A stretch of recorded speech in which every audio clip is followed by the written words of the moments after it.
জীবনে আরাম করতে চান? তাহলে আগে এই গল্পটি শুনুন।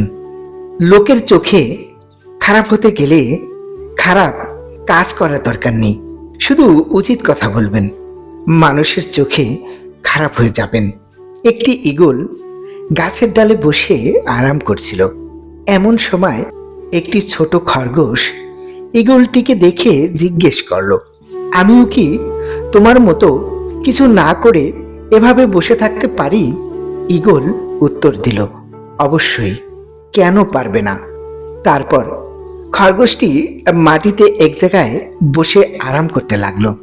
হঠাৎ একটি শিয়াল এসে হাজির আর লাফ দিয়ে খরগোশকে ধরে খেয়ে ফেলল।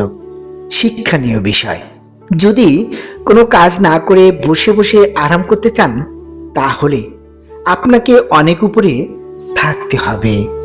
ভালো থাকবেন। ধন্যবাদ।